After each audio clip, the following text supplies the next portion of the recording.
January 26, 1945.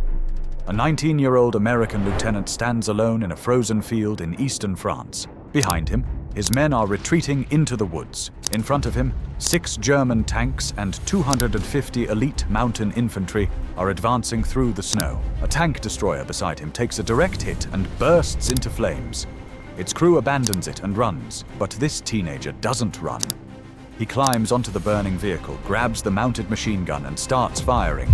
For the next hour, he will single-handedly hold off an entire German company while standing on a tank that could explode at any moment. When asked later why he did it, his answer was simple. They were killing my friends. But how does a malnourished orphan from rural Texas become the most decorated soldier in American history? And what price did he pay for becoming a legend? June 20th, 1925. A 3-room shack in Hunt County, Texas. Audie Leon Murphy enters the world as the 7th of 12 children born to sharecroppers, so poor they couldn't afford shoes. The rooms were heated by a wood-burning stove. Water came from wells carried in buckets. The entire family bathed once a week in the same tub, the water getting dirtier with each child. His father Emmett had a talent for fathering children, but no talent for feeding them. He drifted in and out of their lives like a ghost, finally abandoning them completely in 1936. Audie was 11 years old. That same year, he dropped out of 5th grade. Not because he wanted to, but because his family was starving. He picked cotton for $1 a day. He worked any job a child could find in Depression-era Texas, but it wasn't enough, so Audie learned to hunt. He became so accurate with a rifle that he could put food on the table when money couldn't. Rabbits, squirrels, anything that moved. His skill with a gun would later save countless American lives, but back then it simply kept his siblings from starving. In 1941, 2 tragedies struck within months of each other. His mother, Josie, the only person who had ever truly loved him, died of illness. Audie was 16. He had to place 3 of his youngest siblings in an orphanage. He promised himself he would get them back someday. Then, on December 7th, 1941, the Japanese bombed Pearl Harbor. Audie Murphy saw his escape. He would join the military, send money home, and rescue his siblings from the orphanage. There was just one problem. He was 16 years old, 5 feet 5 inches tall, and weighed 112 pounds. The Marines took one look at him and laughed. Rejected. The Navy said he was too small. Rejected. The Army paratroopers turned him away. Rejected. Every branch of the American military looked at this skinny, baby-faced kid and saw a liability. But Audie Murphy had never accepted no for an answer. His older sister Corinne signed an affidavit lying about his age, making him 18.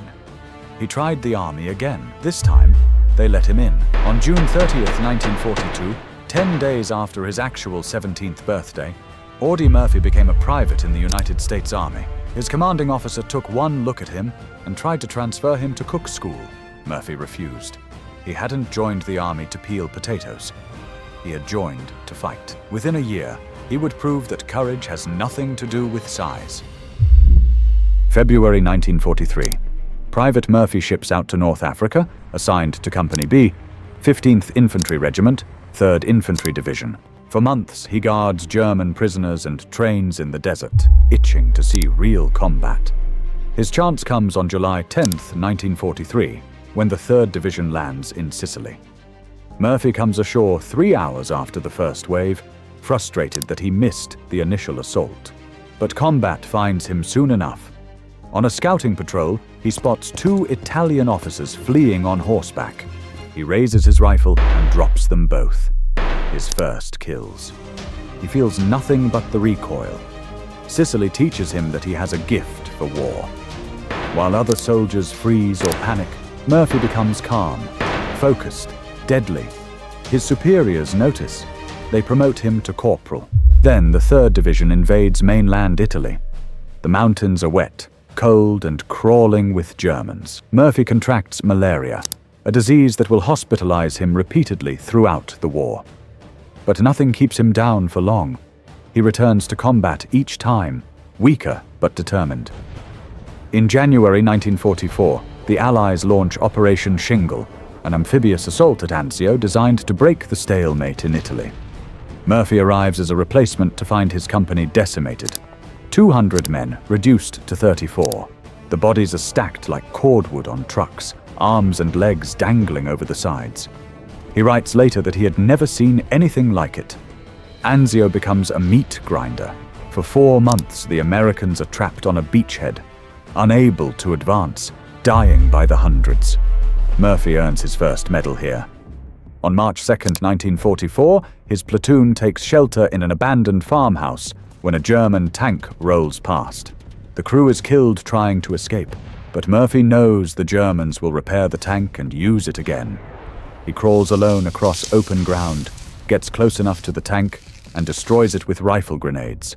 1 man against a tank. He receives the Bronze Star. It will be the first of many. August 15, 1944. Operation Dragoon, the Allied invasion of southern France. Staff Sergeant Audie Murphy lands with the first assault wave near the town of Ramatuelle. His platoon advances inland until German machine guns on a hill pin them down. Murphy grabs a light machine gun from a reluctant soldier and moves forward alone. He climbs a rocky draw, bullets snapping around him, and takes out the first German position, then the second, then the third. But this battle will cost him something no medal can replace. His best friend is a lanky 33-year-old Tennessean named Latty Tipton. They have fought side by side since Sicily. Tipton once turned down a promotion just to stay with Murphy as his runner. They share everything: foxholes, food, the kind of bond that only combat creates. As Murphy clears the German positions, Tipton spots enemy soldiers waving a white flag. Surrender.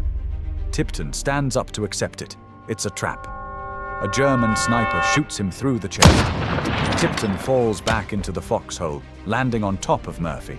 He chokes out one word: Murph. Then he dies. Something breaks inside Audie Murphy. A demon seemed to have entered my body. My brain was coldly alert and logical. I did not think of the danger to myself. My whole being was concentrated on killing. He grabs a German machine gun and turns it on the soldiers who killed his friend.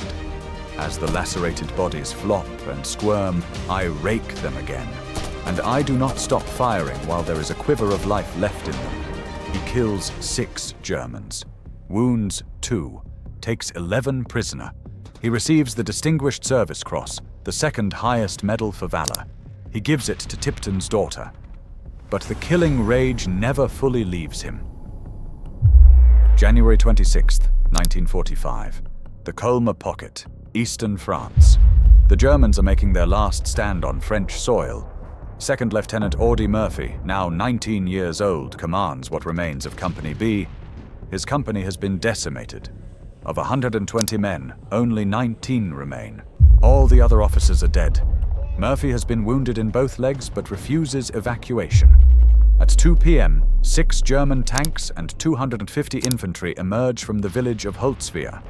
They are elite mountain troops, veterans transferred from Norway. They wear white camouflage. They look like ghosts rising from the snow. Murphy orders his men to retreat to the tree line. Then he does something insane. He stays behind, alone. He grabs a field telephone and starts calling in artillery coordinates. The Germans advance. An American tank destroyer beside Murphy takes a direct hit. It catches fire. The crew abandons it. Any rational person would run. The tank destroyer is loaded with ammunition. It could explode at any moment. Audie Murphy climbs on top of it. He grabs the .50 caliber machine gun mounted on the turret and starts firing. The Germans can't believe what they're seeing. One man, standing on a burning tank, firing into their ranks. They concentrate their fire on him. Bullets strike within inches of his body. For 1 hour, Murphy holds his position. He directs artillery with one hand and fires the machine gun with the other. The Germans send a squad crawling through a ditch to flank him. He spots them and cuts them down. When asked later what he was thinking, he says he wasn't. He was simply killing the men who were trying to kill his friends. By the time the ammunition runs out, Murphy has killed or wounded approximately 50 Germans. The enemy tanks withdraw. The infantry retreats. One 19-year-old has broken the back of a German assault.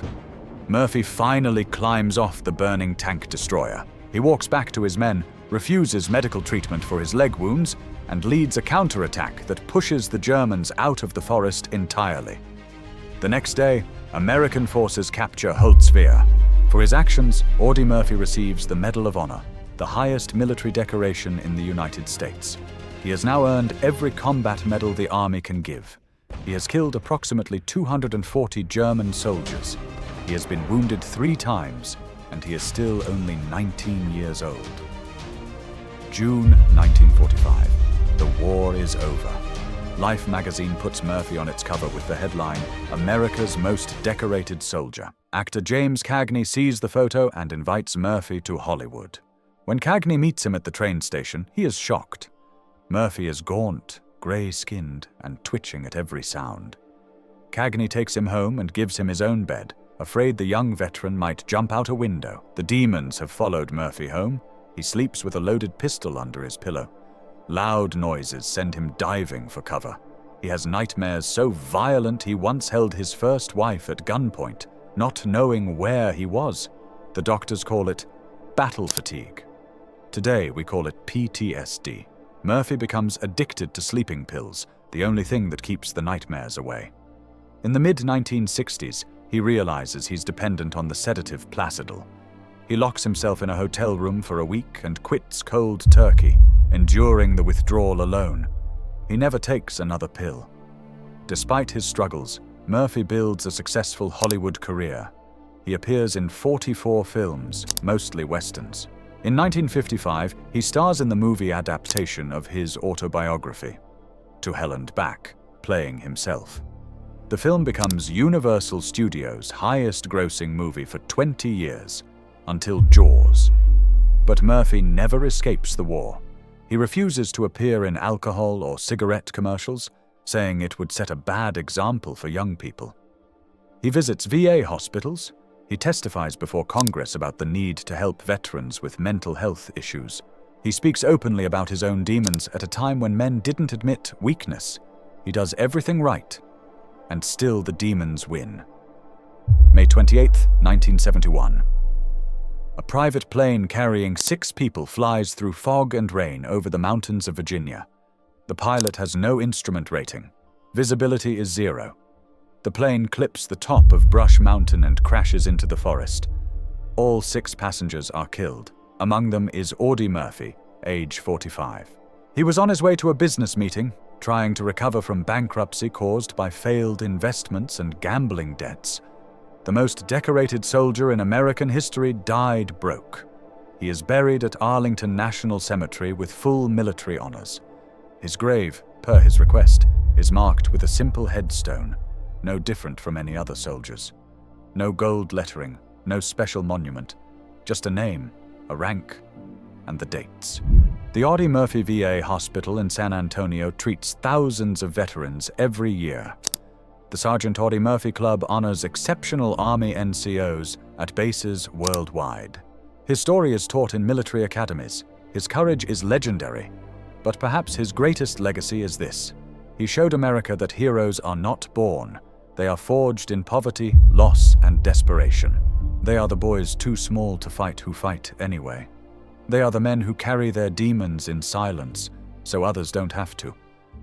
When asked what made him climb onto that burning tank, Audie Murphy gave the only answer that mattered.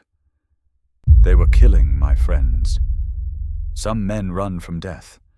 Audie Murphy ran toward it, and in doing so he became immortal.